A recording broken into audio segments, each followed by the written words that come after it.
Assalamu alaikum. In today's lesson, we're going to learn how to approach different types of question formats in task 2 in the IELTS exam. Sometimes the questions can be written in a different way than the way I taught you. Also, there are other types of questions that you need to be familiarized with. So let's continue watching and I'm going to explain everything that you need to know.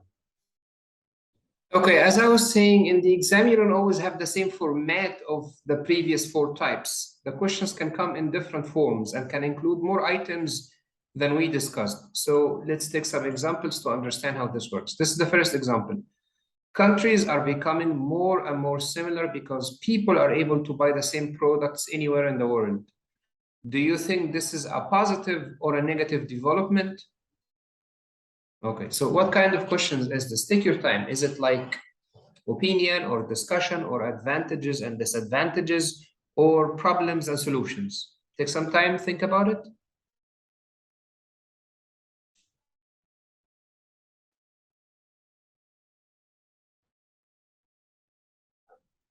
Okay, I'll tell you. It's supposed to be an opinion essay. Do you think this is a positive or a negative development? It's an opinion essay. Also, if you decide that it's advantages and disadvantages, the opinion type, you would also be correct because, as I said before, they are very similar to each other. There isn't a big difference between the normal opinion essay and the advantages and disadvantages opinion essay. It's basically the same thing. It's definitely not a discussion essay. And it's also not problems and solutions, that's for sure. So it's an opinion essay. Okay, but that's not everything. How would you approach this question? Like, how would you write your essay? There are basically 3 approaches to an essay like this one. The first one is if you completely agree. If you believe that, yes, the fact that people are able to buy the same products anywhere in the world is a positive, completely positive development. So no problems. You will write in the introduction that this is a positive development, and then you're going to support your opinion in the body paragraphs. Great. Very good. Okay. This is the first approach. The second approach, if you think it's a completely negative development, you would do the same thing. In the introduction, indicate that you believe it's a negative development, and then support your opinion in the body paragraphs. On the other hand, you might believe that it has advantages and disadvantages. It's positive and negative at the same time. So the format of your essay in the situation is going to be similar to a discussion essay, but not the same. So you will indicate this opinion in the introduction, and then you will write body paragraph 1, in which you will state that it has some advantages, body paragraph 2, in which you will state that it has some disadvantages, and in the conclusion, you're going to summarize everything. As I said before, if you choose the third approach, this is a little bit tricky, and it requires a lot of control over your language. Let me explain to you why.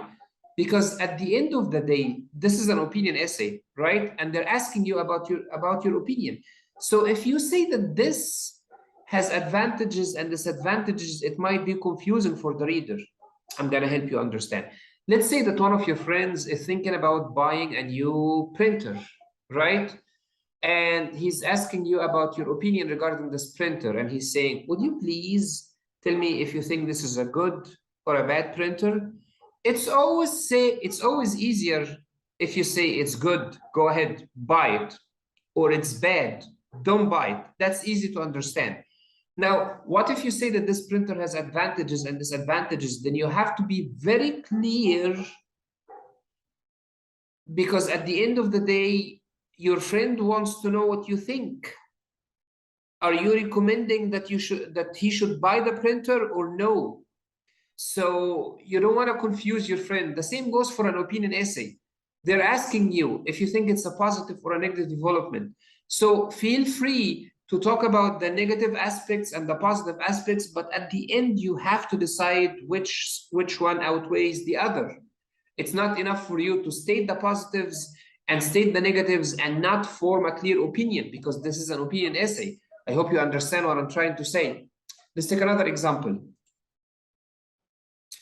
Research indicates that the characteristics we're born with have much more influence on our personality and development than any experience we may have in our life, which do you consider to be the major influence? What kind of questions is this? Take some time to think about it.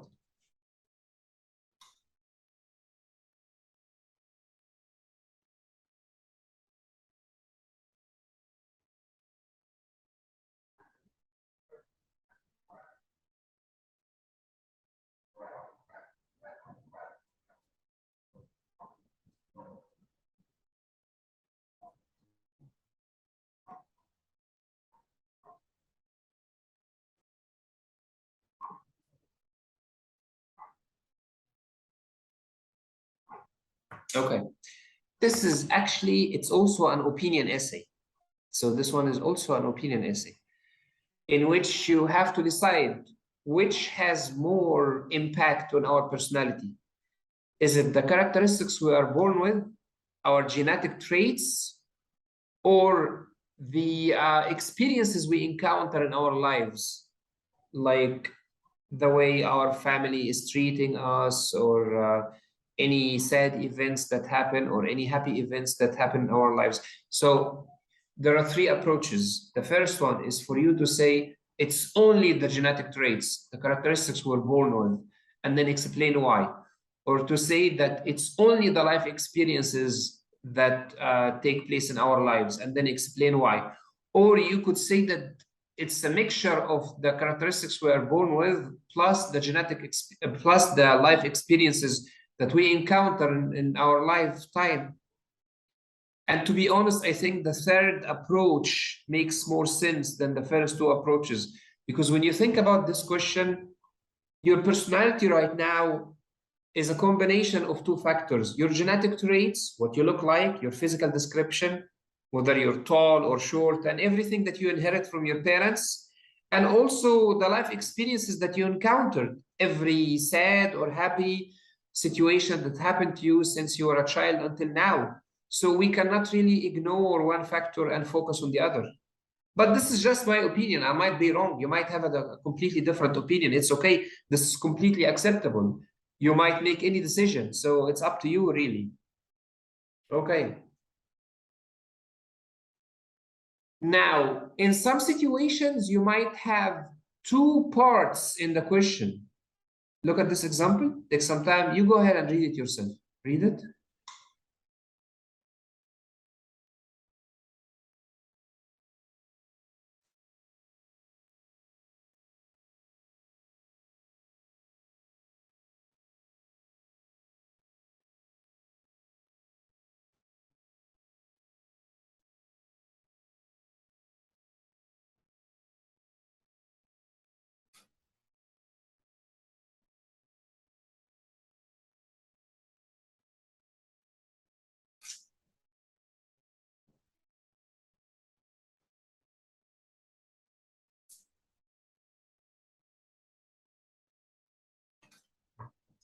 Okay. Now, I'm sure that you have noticed that there are two components here. The first one, to what extent do you agree or disagree with this opinion? And the second one, what sort of punishment should parents and teachers be allowed to use to teach good behavior to children? Now, when there are two components in the questions, make sure that you answer each one of these components in a separate paragraph. Do not try to answer the two questions at the same time throughout the whole essay. Nope. You write one or two paragraphs in which you illustrate your opinion. Clearly, this part is an opinion essay. So this it's an opinion. To what extent do you agree or disagree? I mean, we took the same format before. So this part is an opinion essay right here.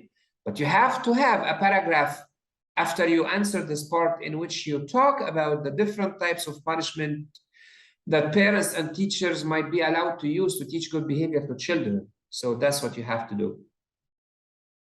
Let's look at this example. Take some time to read it.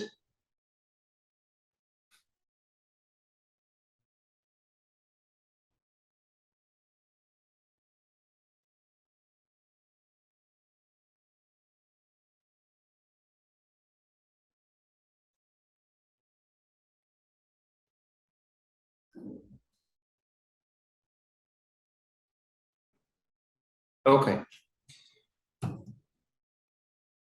One more time, there are two components in this question. The first one, what factors contribute to job satisfaction? And the second one, how realistic is the expectation of job satisfaction for all workers? So you have to address each one of these questions in a separate paragraph. One paragraph in which you talk about the factors that contribute to job satisfaction, and another one in which you answer this question. I feel that you don't completely understand this question because this happened to many of my students.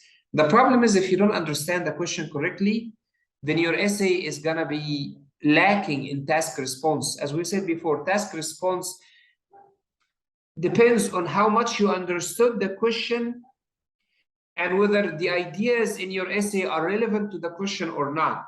So I'm going to explain this question to you. Basically, in this situation, they're asking you to imagine that you're a manager. Just imagine that you're a manager of an institution that has 100 people working there. Is it realistic for you as a manager to expect that everyone who works there will be satisfied or not? So maybe the answer can be yes, it's realistic, or no, it's not realistic. And then you have to explain why. That's the whole thing. Let's move on to the next example. Take some time to read it.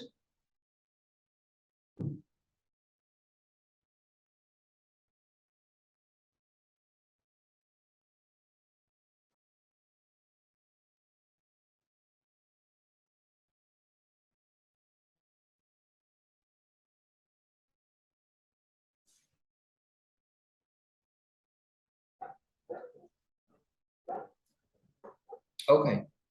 Again, one more time, clearly the first part is an opinion essay. To what extent you agree or disagree? But you have another component.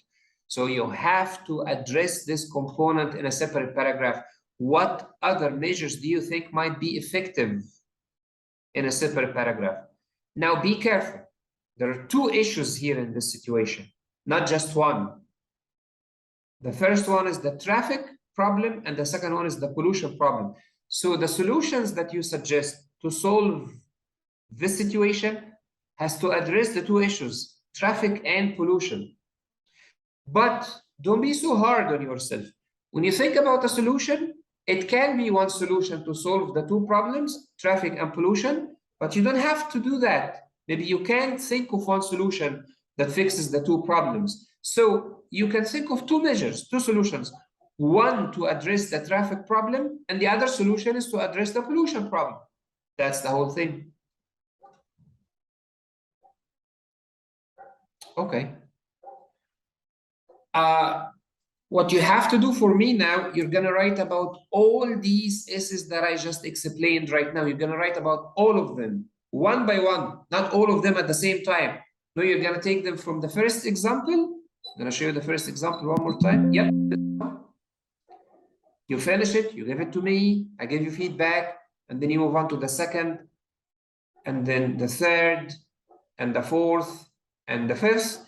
And there is one additional task right here. Oops. Yeah, this one. This one is easy to understand. There is nothing confusing about it. But it's just one additional task. So this way, you will have written 10 complete task 2 essays in this course. And you will have been given feedback for each one of these essays. So I trust that this is going to improve your level dramatically and is going to make you a better writer. Okay, this one is pretty easy. It's a straightforward discussion essay. Some people believe that history is one of the most important school subjects. Other people believe that in today's world, subjects like science and technology are more important than history. Discuss both these views and give your own opinion. Okay, I'll be waiting for your essays, as I said, one by one, starting from the first exercise and ending with the last one, number 6. And I'm going to be giving you detailed feedback for each one of these essays, and hopefully you're going to become a better writer and you're going to improve your ability to express yourself. Thank you so much for your time. This was the last lesson in task 2, and after that we're going to move on to task 1. I hope this course was useful for you, and I hope it will have given you detailed background and detailed understanding of how to write a good essay and how to express your ideas clearly in an organized and a systematic way. I really hope it was useful. I put a lot of effort and energy in this course, so I hope this energy is transferred to you in a good way. Thank you so much for your time. Assalamu alaikum, and I will see you in task 1. Goodbye.